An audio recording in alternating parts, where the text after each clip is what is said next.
सभी साथियों को अयोध्या धाम के एडवोकेट शिवम पांडे की तरफ से नमस्कार। साथियों, मैं advocate Shivam Pandey high court आप लोगों के बीच विभिन्न जानकारियों के साथ अपने यूट्यूब चैनल के माध्यम से प्रस्तुत होता हूं। और चूँकि शिक्षा जगत संबंधी विभिन्न जानकारी, रेवेन्यू संबंधी और क्रिमिनल संबंधी सभी जानकारियों को देता हूं। हाई कोर्ट का कोई भी लॉ एंड ऑर्डर रहता है वह भी आप लोगों के समक्ष प्रस्तुत किया जाता है। यहाँ से सर्वोच्च न्यायालय तक के सभी पेटिशंस और अलाउ हुए सभी चीज़ों को आप लोगों के साथ डिस्क्राइब किया जाता है। बीएड वर्सेस बीटीसी का जो मामला चल रहा है वह भी इसी यूट्यूब के माध्यम से आप लोगों के समक्ष प्रस्तुत किया जाता है। और चीज़ों को डिस्क्राइब करके और उसमें व्याप्त कठिनाई और उसमें व्याप्त जितने भी लीगल डॉक्यूमेंट्स हैं उन सभी चीज़ों के विषय में बताया जाता है। और क्या हो सकता है क्या नहीं, इस पर एक विधिक सलाह भी दी जाती है।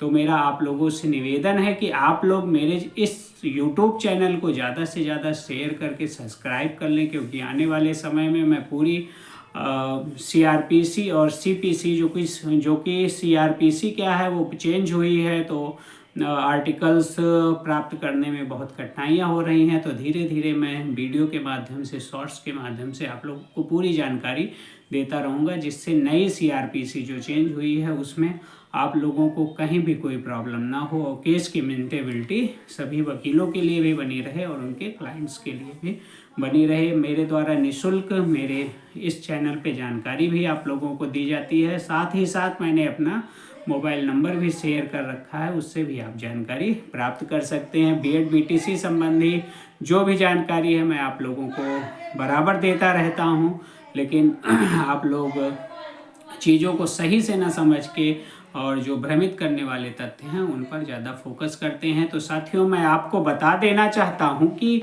आप लोग स्थिर बने रखिए और किसी भी बीएड अभ्यर्थी का पूरे देश में कहीं भी अहित नहीं होने वाला है। जल्द ही HIEC जो एक नई संस्था बन रही है वह बीएड के लिए नए कानून लेकर आने वाली है, और जो भी पुरानी भर्तियां हुई हैं उसमें कहीं भी कोई भी मेंटेबिलिटी पर प्रश्न नहीं होता है। उत्तर प्रदेश में 69,000 वैकेंसी में जो बीएड अभ्यर्थी शामिल हैं, जो शिक्षक बन चुके हैं, उनके लिए कोई भी डरने की और हतोत्साहित होने की ज़रूरत नहीं है। चूँकि उनका मामला लगा हुआ है तो उसके लिए भी वो पूर्णतः तैयार रहें। आज MP का भी मामला लगा हुआ था। तो बीएड बीटीसी संबंधी सभी जानकारियाँ आप लोगों को धीरे धीरे दी जाती हैं। और 69,000 शिक्षक भर्ती में डबल आरक्षण संबंधी जो कार्रवाई हो रही है वह थोड़ा सा स्लो हो गई है, क्योंकि नंबर बहुत दूर आता है और आंसर की भी सिर्फ रिविजिट और डबल आरक्षण के मामले पर डिपेंड है। इस कारण से साथियों उस पर भी कोई प्रतिक्रिया और क्रिया सरकार द्वारा नहीं की जा रही है। उसमें भी थोड़ा समय लगेगा। कंटेम्प्ट पे कंटेम्प्ट माननीय उच्च न्यायालय प्रयागराज बेंच और माननीय उच्च न्यायालय लखनऊ बेंच में दाखिल हो रहे हैं। मेरे द्वारा भी 2 से 3 कंटेम्प्ट दाखिल किया गया है, जिसमें अभ्यर्थियों के लिए मांगा गया है कि उनके ग्रीवियांस को सुरक्षित किया जाए। आज मेरे द्वारा दाखिल माननीय उच्च न्यायालय प्रयागराज बेंच में अखिलेश्वर मणि त्रिपाठी एंड 15 अदर्स पर सुनवाई थी, जिसमें मेन पिटीशन से उसको टैग कर दिया गया है और यह कहा गया है कि याचियों का हित सुरक्षित रखा जाएगा। तो आदेश अच्छा आया हुआ है। लखनऊ बेंच में भी जल्दी ही कंटेम्प्ट दाखिल किया जाएगा। आंसर की के वे साथी जो कट ऑफ में आ रहे हैं, चूँकि अंतिम कट ऑफ रिविजिट की वजह से बहुत ही ज़्यादा अपारदर्शी हो गई है, इस कारण से अंतिम कट ऑफ तक जब तक वो सरकार स्टेबिलिटी नहीं प्राप्त कर लेती है तब तक आपको धैर्य बनाए रखना पड़ेगा। डबल आरक्षण संबंधी मामले में भी थोड़ा सा धैर्य बनाए रखना पड़ेगा।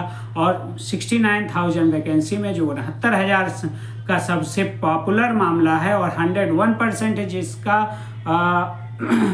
आप ये समझ लीजिए चयन होना सुनिश्चित है, वह मामला है EWS केस। EWS केस 16 मई 2020 से मेरे द्वारा बहुत ही विधिवत लड़ा जा रहा है और 16 मई 2020 के बाद मैंने EWS के लिए जो प्रण किए थे वह सभी पूरा कर रहा हूं।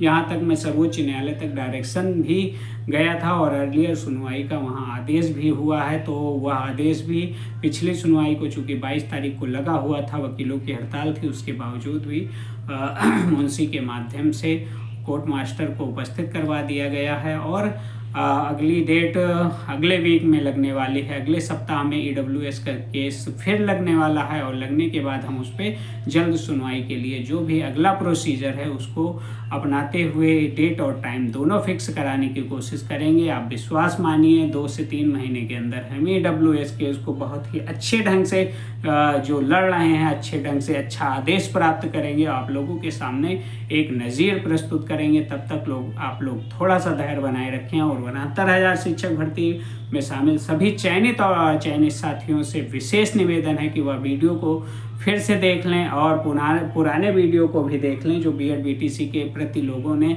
अफवाह फैलाई है, उनसे वो लोग थोड़ा सा जागरूक हो जाएंगे और गलत चीज़ों को समझने से बचेंगे। आप लोग धैर्य बनाए रखें। 69,000 में बहुत कुछ अच्छा होने की संभावना है। जो चयनित हैं उन्हें कहीं भी कुछ भी डरने की ज़रूरत नहीं है और जो अचयनित हैं साथियों वे भी अधिकतम साथियों के साथ मैं एंट्री करूंगा। आप लोग विश्वास रखिए। जो जो कहा है इस चैनल के माध्यम से 1 साल हो गया है मुझे YouTube पे आते हुए, इस चैनल के माध्यम से जो जो कहा है वो अक्षरता सत्य साबित हुआ है। आगे भी 69,000 वैकेंसी के लिए अक्षरता सत्य साबित होगा।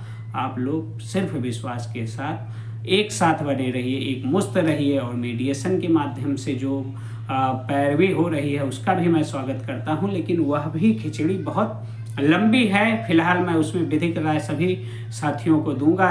यदि कोई प्रेरणा स्वरूप कार्य करना चाहता है तो मैं उसके साथ आगे बढ़ूंगा। आप लोग बिल्कुल से निराश एवं परेशान हैरान न हो, कुछ ना कुछ अच्छा होने की संभावना है। आप लोग धैर्य के साथ आगे बढ़ें, एकजुट रहें और चीज़ों को विस्तृत रूप से समझें, ना कि जो आपको पसंद है वही समझें। क्योंकि मैं देखता हूं साथियों आपको जो पसंद रहता है वही सुनना चाहते हैं। यह बिल्कुल गलत है, यह नीति के खिलाफ है कि जो मुझे पसंद है वही मैं सुनना चाहूँ। नीति यह कहती है कि जो सही हो या गलत हो उस सभी चीज़ों को सुने, अपना आकलन करें, फिर रिजल्ट क्या प्रस्तुत हो रहा है उस पर जाएं। तो आप लोग मेरी बात ध्यान से सुने कि सत्य समझने के लिए सत्य सुनना अति आवश्यक है। आप लोग पुनः कह दे रहा हूँ कि चीज़ों को समझें, निष्कर्ष पर तभी जाएं जब आपके समझ में आ जाए। आंसर की में भी नौकरी मिलने की प्रबल संभावना है, डबल आरक्षण मामले में भी मिल सकती है। थोड़ा सा संदेह है, उसमें मीडिएशन और कोर्ट की पैरवी में जो असमंजस है उसे बैठाने की ज़रूरत है। EWS केस में संभावना 102% है, क्योंकि यह केस जब मैंने शुरू किया था तो यह सोचकर शुरू किया था कि मैं 2 से 3 महीने में नौकरी पा जाऊंगा, लेकिन कतिपय कारणों से कोरोना और माननीय उच्च न्यायालय की अति व्यवस्था था और इस समय तो बिल्कुल अपार अव्यवस्था है। कोई भी केस ढंग से लग नहीं पा रहा है। माननीय उच्च न्यायालय प्रयागराज में बहुत दिक्कत है, माननीय उच्च न्यायालय लखनऊ बेंच में इससे लाख गुना अच्छा है, लेकिन चूँकि जो प्लीडिंग्स हैं वो प्रयागराज में अधिक कन्फर्म्स और पूरी हो चुकी हैं, इसलिए मैं प्रयागराज से ही EWS केस निस्तारित कराने के लिए आगे बढ़ रहा हूँ। बाकी ईश्वर की इच्छा जहाँ से भी निस्तारित होगा स्वागत है। दोनों जगह मैं प्रयास करना शुरू कर दिया हूँ। आप लोग धैर्य के साथ सिर्फ ईश्वर के से प्रार्थना करिए कि मैं प्रत्येक पथ पर कामयाब हूँ और आपके लिए कुछ अच्छा कर ले जाऊँ। मैं आपका भगवान श्री राम का भक्त, आपका माध्यम Shivam Pandey advocate high court, आप सभी को जय श्री राम, जय हनुमान, जय महाकाल प्रेषित करता हूँ। आप सभी को पुनः नमस्कार, धन्यवाद और आप लोगों का दिन शुभ हो। धन्यवाद।